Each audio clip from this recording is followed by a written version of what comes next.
무슨 놈의 건강보험료를 매달 35만원씩 내는 분들도 심심치 않게 보이곤 하는데요. 1년에 건보료만 660만원, 정말 억소리 나는 금액이 아닐 수 없습니다. 그래서 오늘은 매월 건보료 지출도 줄이고 높은 이자율로 돈도 벌어갈 수 있는 일석이조 꿀팁에 대해서 소개해드리겠습니다.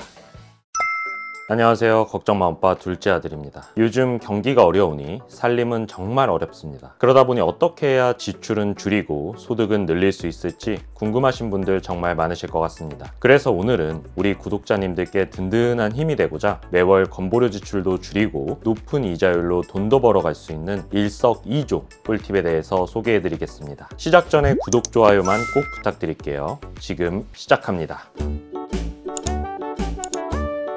매월 돈 나가는 게 정말 한두 가지가 아니지만 요즘 들어 건강보험료 내면서 부담 느끼시는 분들 정말 많으십니다. 작년 9월에 개편된 건강보험료 제도로 인해서 무슨 놈의 건강보험료를 매달 35만원씩 내는 분들도 심심치 않게 보이곤 하는데요. 본인 35만원, 아내 20만원씩 낸다고 하실 경우 1년에 건보료만 660만원, 정말 억소리 나는 금액이 아닐 수 없습니다. 작년 1월 기준으로 가구당 월 평균 건강보험료액이 13만원이었는데 지금은 30만원까지 내야 한다니 정말 건강보험료 부담이 이만저만이 아닙니다. 2022년 1월 기준으로 직장가입자는 월 평균 13만원, 지역가입자의 경우에는 10만원을 냈다고 하는데 요즘에는 30만원까지 내는 분들이 정말 많다고 합니다. 최근 건강보험료 피부양자 탈락 요건들이 변경이 되다 보니 소득이 조금만 초과가 되어도 문제가 됩니다. 금융소득이 늘어나거나 이자가 조금만 늘어나도 피부양자 자격이 박탈되는 상황인 것이죠. 이렇게 피부양자 자격이 박탈되어 지역가입자로 전환이 되면 결국 10만원 내던 건보료가 20만원,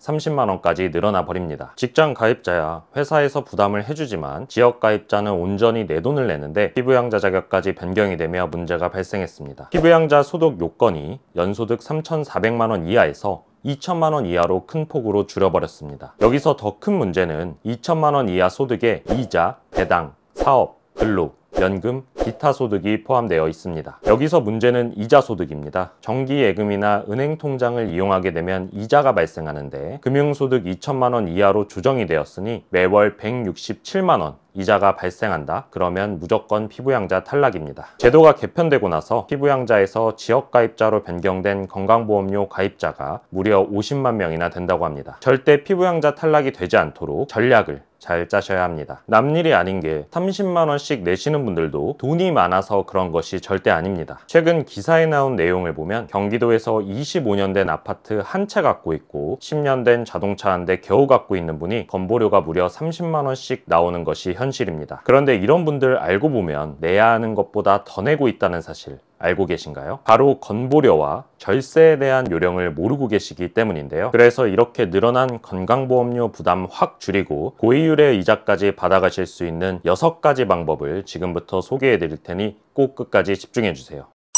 첫 번째는 바로 저축성 보험 상품에 가입하시는 방법입니다. 일시납으로 크게는 1억 원까지 예치하는 게 있는데요. 전액 비과세 혜택을 줍니다. 또한 매월 적금식으로 150만 원까지 넣는 경우는 5년간 9천만 원이 되겠죠. 이 경우에도 전액 비과세 혜택을 받습니다. 개인의 상황에 맞춰서 액수를 정하시고 5년 동안 납입하시면 9천만 원까지 비과세 혜택을 받을 수 있습니다. 일시납, 분할납, 본인의 상황에 맞게 선택해서 넣어주세요. 두 번째는 만 65세 이상 비과세 종합저축 상품입니다. 만 65세 이상이면 누구나 가입 가능합니다. 이 외에도 장애인, 독립유공자와 가족, 기초생활수급자의 경우 모든 금융기관에서 원금 기준 5천만 원까지 비과세로 저축이 가능합니다. 많은 분들께서 놓치는 부분이기 때문에 꼭 챙기시길 바랍니다. 세 번째, 세금 우대 저축입니다. 저율 과세하는 상품으로 새마을금고, 단위농협, 신협 등에는 출자금 개념이 있습니다. 이 경우 원금 3천만 원을 기준으로 발생하는 이자에 대해 저율 과세를 하게 됩니다. 이 부분도 절대 놓치시면 안 됩니다. 또 출자금 기준 1천만 원까지는 출자금에 대한 배당금을 받아도 비과세 혜택을 받을 수 있으니 각 상황에 맞게 넣어주세요. 네 번째는 ISA 비과세 정기예금입니다. 가장 중요한 상품 중 하나입니다.